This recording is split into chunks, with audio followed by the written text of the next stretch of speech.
Hello everyone, welcome to our channel Gavya vlogs in Kannada. ಎಲ್ಲರೂ ಹೇಗಿದ್ದೀರಾ? ನಾನಂತೂ ತುಂಬ ಚೆನ್ನಾಗಿದ್ದೀನಿ. ಐ ಹೋಪ್ ನೀವೆಲ್ಲ ತುಂಬ ಚೆನ್ನಾಗಿದ್ದೀರಾ ಅಂತ ಅಂದ್ಕೊಂಡಿದ್ದೀನಿ. ಇವತ್ತಿನ ವಿಡಿಯೋ ಏನಂತಂದರೆ, ನಾನು ಫ್ರಿಡ್ಜಲ್ಲಿ ಫ್ರೂಟ್ಸ್ ಆಗಲಿ ವೆಜಿಟೇಬಲ್ಸ್ ಆಗಲಿ ಹೇಗೆ ಆರ್ಗನೈಸ್ ಮಾಡ್ತೀನಿ ಅಂತ ಹೇಳಿ ನಿಮ್ಮ ಹತ್ರ ಶೇರ್ ಮಾಡೋಣ ಅಂತ ಒಂದು ವಿಡಿಯೋನ ಮಾಡ್ತಾ ಇದ್ದೀನಿ. ಆ್ಯಂಡ್ ಇದ್ರ ಜೊತೆ ಕೆಲವೊಂದು ಟಿಪ್ಸ್ನ ಕೂಡ ನಾನು ನಿಮ್ಮ ಹತ್ರ ಶೇರ್ ಮಾಡ್ತೀನಿ. ವಿಡಿಯೋ ಎಲ್ಲಿ ಸ್ಕಿಪ್ ಮಾಡ್ದಂಗೆ ನೋಡಿ. ಫಸ್ಟ್ ಇಲ್ಲಿ ನಾನು ಒಂದು ದೊಡ್ಡ ಪಾತ್ರೆ ತೊಗೊಂಡು ಇದರಲ್ಲಿ ಒಂದು ಅರ್ಧ ಅಷ್ಟು ನೀರನ್ನು ಹಾಕ್ಕೊಂಡು ಸ್ವಲ್ಪ ಕಲ್ಲುಪ್ಪನ್ನ ಹಾಕ್ಕೊತಾ ಇದ್ದೀನಿ. ಕಲ್ಲುಪ್ಪನ್ನ ಹಾಕೊಂಡಾದ್ಮೇಲೆ ನಾವು ತಗೊಂಡ್ಬಂದಿರೋ ತರಕಾರಿನೆಲ್ಲ ಇದರಲ್ಲಿ ಹಾಕೋಬೇಕು. ಇದರಲ್ಲಿ ಇನ್ನೂ ಬೇಕಂದರೆ ನೀವು 1 ಟೀ ಸ್ಪೂನ್ ಅಷ್ಟು ವೆನಿಗರ್ ಕೂಡ ಹಾಕೋಬಹುದು. ನಾನೇನು ವೆನಿಗರ್ ಹಾಕಿಲ್ಲ, ಬರೀ ಸಾಲ್ಟ್ ಮಾತ್ರ ಹಾಕಿದ್ದೀನಿ. ಹೀಗೆ ಒಂದು 10 to 15 ಮಿನಿಟ್ಸ್ ನೀರಲ್ಲಿ ಬಿಟ್ಬಿಡೋಣ. ಆಮೇಲೆ ಒಂದ್ಸತಿ ನೀಟಾಗಿ ಕ್ಲೀನ್ ಮಾಡಿಕೊಂಡು ಈ ಥರ ಕ್ಲಾತಲ್ಲಿ ಹಾಕೊಂಡ್ಬಿಟ್ಟು ಆಮೇಲೆ ಅದನ್ನು ನೀಟಾಗಿ ಒರೆಸ್ಬೇಕು. ನೀವು ಒರೆಸ್ಬಿಟ್ಟು ನಾವು ಫ್ರಿಜ್ಜಲ್ಲಿ ಸ್ಟೋರ್ ಮಾಡ್ಕೋಬೇಕು. ನಮಗೆ ಇವಾಗೆಲ್ಲ ಫ್ರೂಟ್ಸ್ಗಾಗಲಿ ವೆಜಿಟೇಬಲ್ಸ್ಗಾಗಲಿ ತುಂಬ ಕೆಮಿಕಲ್ಸ್ ಹಾಕ್ತಿದಾರಲ್ಲ, ಸೊ ಆ ಕೆಮಿಕಲ್ಸ್ ಎಲ್ಲ ಜಾಸ್ತಿ ಇರುತ್ತೆ ಇದ್ರ ಮೇಲೆ ಅಂತ ಹೇಳಿ ಈ ಥರ ಸಾಲ್ಟ್ ವಾಟ್ರಲ್ಲಿ ವೆನಿಗರಲ್ಲಿ ಕ್ಲೀನ್ ಮಾಡಿಕೊಂಡ್ರೆ ಸ್ವಲ್ಪ ಕೆಮಿಕಲ್ಸ್ ಆದರೂ ನಾವು ಅವಾಯ್ಡ್ ಮಾಡ್ಬೋದು ಅಂತ ಹೇಳಿ ಈ ಥರ ಮಾಡ್ತೀನಿ.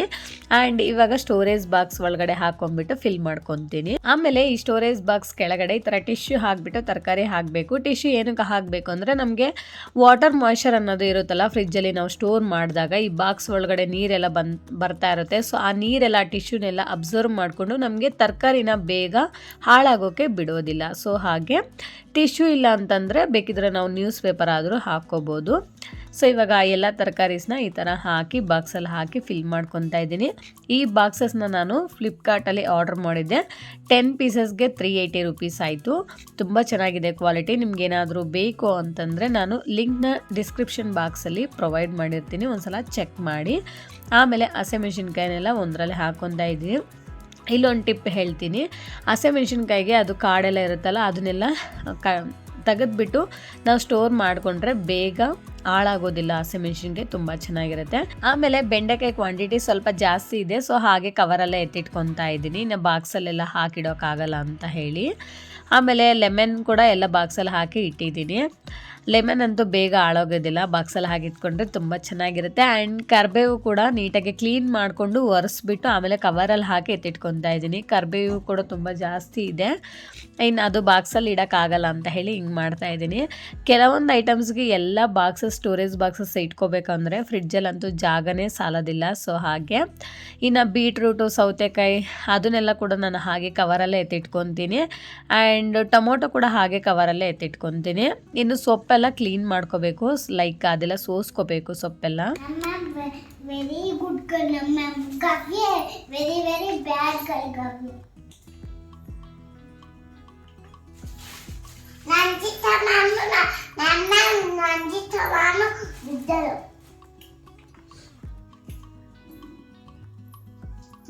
ಏನ್ ಮಾಡ್ತಿದ್ರ ಇಬ್ರು? ಏನದು ಬಿಡಿಸಿರೋದಿಬ್ರು?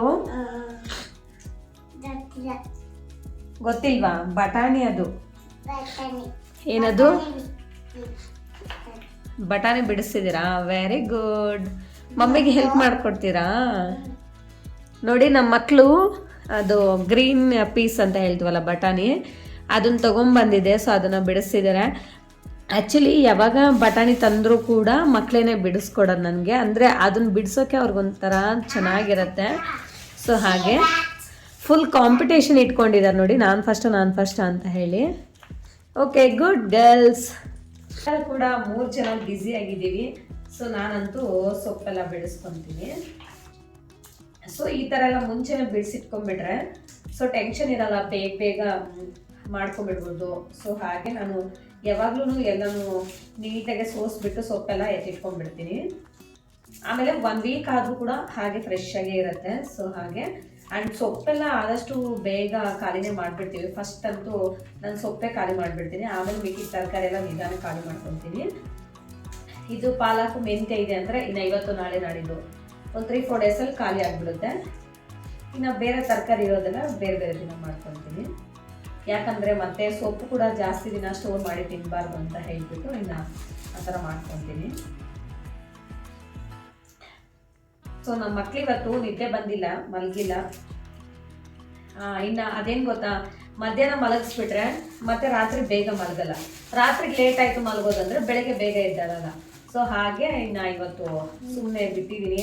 ಏನು ಮಲಗಬೇಡಿ ಬಿಡಿ ಆಟ ಆಡಿ ಅಂತ ಹೇಳ್ಬಿಟ್ಟು ಸುಮ್ಮನೆ ಆಗಿಬಿಟ್ಟೆ. ಏನಾದರೂ ಜಾಸ್ತಿ ಆಟ ಮಾಡ್ತಿದ್ದಾರೆ ಅಂತಂದರೆ ಮಾತ್ರ ನಾನು ಮಕ್ಕಳನ್ನ ಮಲಗಿಸ್ತೀನಿ. ಬಟ್ ಈ ಥರ ಇಬ್ಬರು ಮಕ್ಕಳನ್ನ ಇಟ್ಕೊಂಡು ವಿಡಿಯೋ ಶೂಟ್ ಮಾಡೋದಂದರೆ ಸ್ವಲ್ಪ ಈ ಥರ ವ್ಲಾಗ್ಸ್ ಎಲ್ಲ ಮಾಡೋದು ಸ್ವಲ್ಪ ಕಷ್ಟನೇ. ಬಟ್ ಆ ಥರ ಅದನ್ನೇ ಮ್ಯಾನೇಜ್ ಮಾಡ್ತಾ ಇರ್ತೀವಿ. ಅಲ್ಲಿ ನೋಡಿ ಅವಾಗಲೇ ಸ್ಟಾರ್ಟ್ ಆಯಿತು ಫೈಟಿಂಗು. ಸೊ ಒಂದು ಮಗು ಇದ್ರೆ ಓಕೆ ಪರವಾಗಿಲ್ಲ ಅನ್ಸುತ್ತೆ. ಮನೇಲಿ ಇಬ್ಬರು ಇದ್ದಾರೆ ಅಂತಂದ್ರೆ ಸಿಕ್ಕಾಪಟ್ಟೆ ಫೈಟಿಂಗ್ ಇರತ್ತೆ. ಎಲ್ಲದಕ್ಕೂ ಫೈಟಿಂಗು. ಒಬ್ರು ಏನಾದ್ರು ಕೆಲಸ ಮಾಡ್ತಿದೀವಿ ಅಂದ್ರೆ ಇನ್ನೊಬ್ರು ನಾನು ಮಾಡ್ತೀನಿ ಅಂತಾರೆ. ಮತ್ತೆ ಅಲ್ಲಿ ಫೈಟಿಂಗ್ ಸ್ಟಾರ್ಟ್ ಆಗಿರುತ್ತೆ. ಫೈಟ್ ಮಾಡೋದಕ್ಕಿಂತ ಆರಾಮಾಗೆ ನಾನೇ ಮಾಡ್ಕೊಂಡ್ಬಿಡ್ತೀನಿ ಅಂತ ಹೇಳ್ತೀನಿ ನಾನು.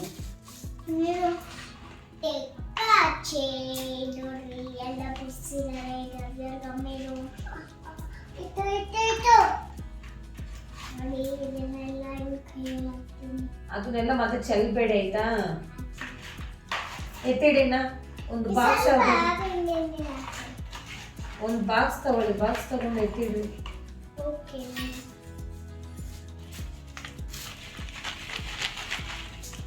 ಸೊ ಇವಾಗ ಸೊಪ್ಪೆಲ್ಲ ಸೋಸಿದ್ದಾಯಿತು. ಇವಾಗ ಮೆಂತ್ಯ ಸೊಪ್ಪನ್ನ ನೀಟಾಗಿ ಸೋಸ್ಕೊಂಡು ಈ ಥರ ನ್ಯೂಸ್ ಪೇಪರೆಲ್ಲ ಹಾಕಿ ನೀಟಾಗಿ ಫೋಲ್ಡ್ ಮಾಡ್ಕೊತಾ ಇದ್ದೀನಿ. ಆಮೇಲೆ ಪಾಲಕ್ ಸೊಪ್ಪನ್ನ ಕೂಡ ನೀಟಾಗಿ ಫೋಲ್ಡ್ ಮಾಡ್ಕೊತಾ ಇದ್ದೀನಿ. ಎಲ್ಲ ಸಪ್ರೇಟು ಈ ಥರ ಫೋಲ್ಡ್ ಮಾಡ್ಕೊಂಡು ಒಂದು ಕವರಲ್ಲಿ ಹಾಕಿ ಎತ್ತಿಟ್ಕೊತೀನಿ. ಆಮೇಲೆ ನಾನು ಸೊಪ್ಪು ಯಾವಾಗಲೂ ಹಂಗೆ ಲೂಸಾಗಿ ನೀಟಾಗಿ ಫೋಲ್ಡ್ ಮಾಡ್ತೀನಿ. ಫುಲ್ ಟೈಟಾಗಿ ಪ್ರೆಸ್ ಮಾಡಿ ಫೋಲ್ಡ್ ಮಾಡಿದ್ರೆ ಬೇಗ ಹಾಳಾಗುತ್ತೆ.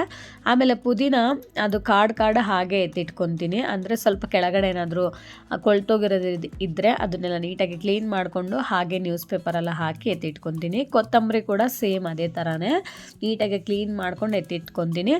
ಇನ್ನು ಪುಡಿ ಕೊತ್ತಂಬರಿ ಇರುತ್ತಲ್ಲ, ಸೊ ಅದನ್ನೆಲ್ಲ ಒಂದು ಕವರೆಲ್ಲ ಹಾಕಿ ಎತ್ತಿಟ್ಕೊತೀನಿ. ಅದು ಬೇಗ ಬಳಸ್ಕೊಂಡ್ಬಿಡ್ತೀನಿ. ಸೊ ನಾನು ಯಾವಾಗಲೂ ಈ ಥರ ಕ್ಲೀನ್ ಮಾಡ್ಕೊತೀನಿ. ಆಮೇಲೆ ಫ್ರಿಡ್ಜಲ್ಲಿ ಟ್ರೇಸ್ ಎಲ್ಲ ನೀಟಾಗಿ ಕ್ಲೀನ್ ಮಾಡ್ಕೊಂಡು ಸೈಡ್ಗೆ ಇಟ್ಕೊಂಡಿದ್ದೀನಿ. ಇವಾಗ ಫ್ರಿಡ್ಜ್ ಒಳಗಡೆ ನೀಟಾಗಿ ಒಂದ್ಸತಿ ಒರೆಸ್ಕೊಂಡ್ಬಿಟ್ಟು ನಾವು ಕ್ಲೀನ್ ಮಾಡಿ ಇಟ್ಕೊಂಡಿರೋ ಟ್ರೇಸ್ನೆಲ್ಲ ನೀಟಾಗಿ ಜೋಡಿಸ್ಕೋಬೇಕು. ಈ ಟ್ರೇಸ್ ಎಲ್ಲ ಜಾಸ್ತಿ ಗಲೀಜಾಗಿಲ್ಲ ಅಂತಂದರೆ ಜಸ್ಟ್ ಬಟ್ಟೆಲಿ ಒರೆಸ್ಕೊಂಡ್ರೆ ಆಗುತ್ತೆ. ಸೊ ನಂದೆಲ್ಲ ಸ್ವಲ್ಪ ಗಲೀಜಾಗಿತ್ತು. ಸೊ ಹಾಗಾಗಿ ನಾನು ಸ್ವಲ್ಪ ನೀಟಾಗಿ ಕ್ಲೀನ್ ಮಾಡಿಕೊಂಡೆ. ಇವಾಗ ಈ ಟ್ರೇಸ್ ಎಲ್ಲ ನೀಟಾಗಿ ಆರ್ಗನೈಸ್ ಮಾಡಿಕೊಂಡು ನಾವು ತೆಗ್ದಿಟ್ಟಿರೋ ಐಟಮ್ಸ್ನೆಲ್ಲ ನೀಟಾಗಿ ಜೋಡಿಸ್ಕೋಬೇಕು. ಸೊ ನಾನು ಯಾವಾಗಲೂ ಡೈರಿ ಪ್ರಾಡಕ್ಟ್ಸ್ ಎಲ್ಲ ಇಡ್ತೀವಲ್ಲ, ಫಸ್ಟ್ ಟ್ರೇ ಅಲ್ಲಿ ಮಾತ್ರ ಪನ್ನೀರು ಮತ್ತು ಬೇಬಿ ಕಾರ್ನ್ಸ್, ಹಾಲು, ಮೊಸರು, ಫ್ಲವರ್ಸ್ ಏನಾದರೂ ಇದ್ದರೆ ಸೊ ಅದನ್ನೆಲ್ಲ ಫಸ್ಟ್ ಟ್ರೇ ಅಲ್ಲೇ ನಾನು ಇಟ್ಕೊತೀನಿ. ಆಮೇಲೆ ಸೆಕೆಂಡ್ ಟ್ರೇ ಅಲ್ಲೆಲ್ಲ ಸ್ಟೋರೇಜ್ ಬಾಕ್ಸಸ್ ಎಲ್ಲ ಇರುತ್ತಲ್ಲ, ಸೊ ಅದನ್ನೆಲ್ಲ ಇಟ್ಕೊತೀನಿ. ಇನ್ನು ಥರ್ಡ್ ಟ್ರೇ ಅಲ್ಲಿ ಇನ್ನು ಸೊಪ್ಪೆಲ್ಲ ಇಟ್ಕೊಂಡಿರ್ತೀನಿ. ಸೊ ಆ ಥರ 1 by 1 ನಾನು ಆರ್ಗನೈಸ್ ಮಾಡ್ಕೊತೀನಿ. ಆಮೇಲೆ ಟೊಮೊಟೊ ಎಲ್ಲ ಹಾಗೆ ಡೈರೆಕ್ಟಾಗಿ ಎತ್ತಿಟ್ಕೊತೀನಿ, ಕವರಲ್ಲೇ ಇಟ್ಕೊಂಡಿರ್ತೀನಿ. ಇನ್ನು ಸೈಡಲ್ಲಿ ಒಂದು ಟ್ರೇ ಇಟ್ಕೊಂಡಿದ್ದೇನಲ್ಲ, ಅಲ್ಲೆಲ್ಲ ಮಸಾಲ ಪೌಡರ್ಸ್ ಎಲ್ಲ ಕಟ್ ಮಾಡಿ ಇಟ್ಟಿರ್ತೀವಲ್ಲ, ಸೊ ಅದನ್ನೆಲ್ಲ ನೀಟಾಗಿ ಫೋಲ್ಡ್ ಮಾಡಿಕೊಂಡು ಒಂದು ಟ್ರೇಯಲ್ಲಿ ಹಾಕಿ ಸೈಡಲ್ಲಿ ಇಟ್ಕೊಂಡಿದ್ದೀನಿ. ಸೊ ನಮ್ಮದು ನೋಡಿ ಫ್ರೀಸರ್ ಎಲ್ಲ ಫುಲ್ ಸಿಕ್ಕಾಪಟ್ಟೆ ಐಟಮ್ಸ್ ಎಲ್ಲ ಫುಲ್ ಆಗಿಬಿಟ್ಟಿದೆ. ಇನ್ನು ಕೆಳಗಡೆ ಫ್ರಿಡ್ಜಲ್ಲಿ 1 by 1 ಈ ಥರ ನೀಟಾಗಿ ಆರ್ಗನೈಸ್ ಮಾಡ್ಕೊಂಡಿದ್ದೀನಿ.